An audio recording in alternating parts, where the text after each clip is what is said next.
I can see the beauty of life after reading one of your books. There's a very strong desire or wish to share this realization. Did you also feel such feelings after understanding what happened? Does this come only from ego? A strong desire to share what you know, what you've read. Now, hopefully, it's not only what you have absorbed through reading the book, but something that you also know in your life experience. If you've only absorbed it through reading the book, then it is, generally speaking, premature to share too much with others, except when a special occasion might arise when it is helpful to tell somebody, well, I have a nice quote for you from what I read, and it might help somebody. But on the whole, you need to at least begin to live it before you can show the way to others. And it's not always ego, the desire. There is a desire built into spiritual realization. It wants to spread. Of course, it wants to reach others. But the way it happened to me was just organically, spontaneously. After a while, people would sometimes come and ask questions. And I didn't know the answer beforehand. The answer only came after listening to their question, and that is the true spiritual teaching. You don't teach what you've read in a book. You teach what you know for yourself. Never attempt to teach anything that's not part of your own life experience. Then it's not a true teaching. And others may even resent it, or you may get into trouble because you're trying to convince others that you are right and they are wrong. And if you can recognize ego if you want to get in there when nobody has asked you. There's not an openness, and yet you want to get in there and change somebody's life because you know the answers. That is very probably your ego trying to control somebody else's life and telling yourself that this is a good thing. So, on the other hand, anybody who awakens, as you begin to live this spiritual realization, this awakening, the way in which you interact with other people changes. And the way in which you interact with other people begins to affect other people, even if you do not specifically say anything about anything spiritual.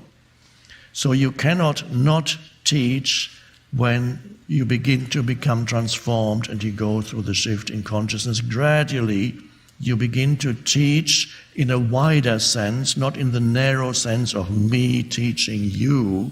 No, but the presence spreads, and sometimes no words at all. Sometimes it can just be being with a person and listening to them in presence, and perhaps you don't say a single word.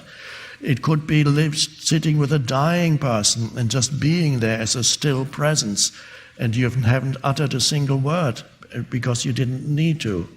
And yet it was wonderful. Your presence was vital for that moment and that person. So the teaching can come in many forms, not necessarily verbal. The teaching can come in a moment of non-reaction when somebody is unconscious around you or attacks you verbally, and the teaching will come when there's absolutely no reaction in you, and then the person knows what's happening.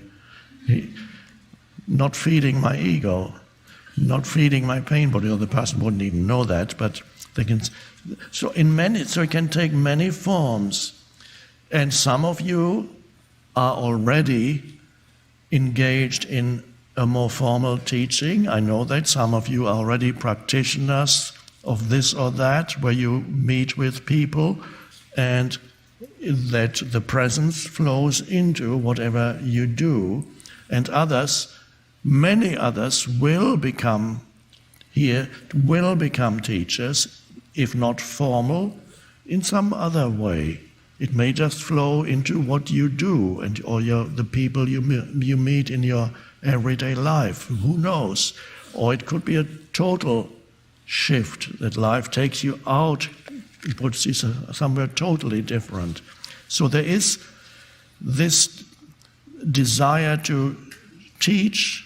You have to watch within yourself to see, so make sure that it's not your ego that wants to change others and get in there when they haven't asked for any help at all and don't want to know.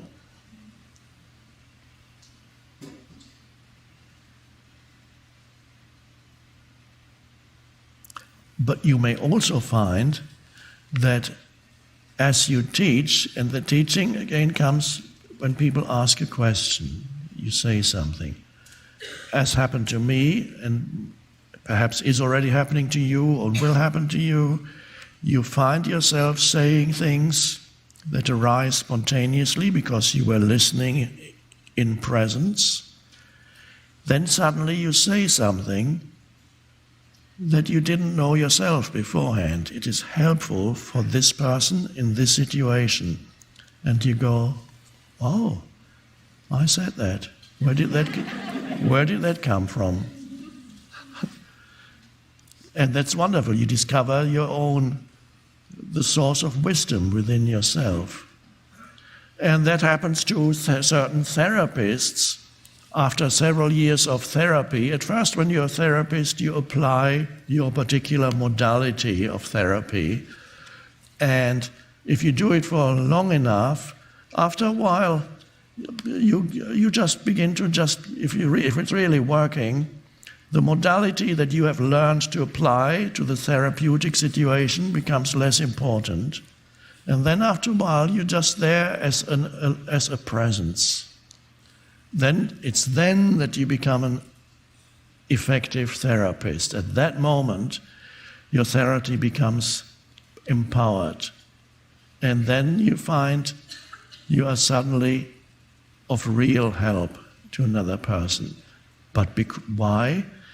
Because you have gone into the state of not knowing rather than being in the state of, I know the answers because my degree certificate is on the wall, I know the answer. You have gone into the state of not knowing, and that's where wisdom suddenly arises. So there have been therapists, some famous ones who worked in that way, and then other people came and tried to make a method out of it. I believe that was the case with NLP. There were certain therapists, if I remember correctly, that worked very effectively, and then some people came in, how do they do it? How do they move their hands? What is their body movement? And then they discovered things like they mirror the other person's body movement. The client or the patient sits there, and then the therapist goes, if the client does this, the therapist does this, or the client sits like that. But the therapist did that intuitively. He didn't even know he was doing it. And I discovered I often do that. I did that when I sat with people. It just didn't, there was no decision around it. It just happened because you tune into the other person, on every level. And it just happened. Does it still work if it becomes a technique rather than arising out of an intuition? I don't know.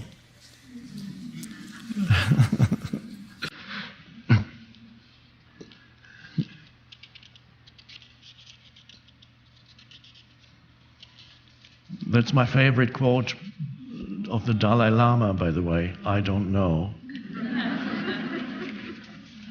He often says that because he's comfortable with not knowing.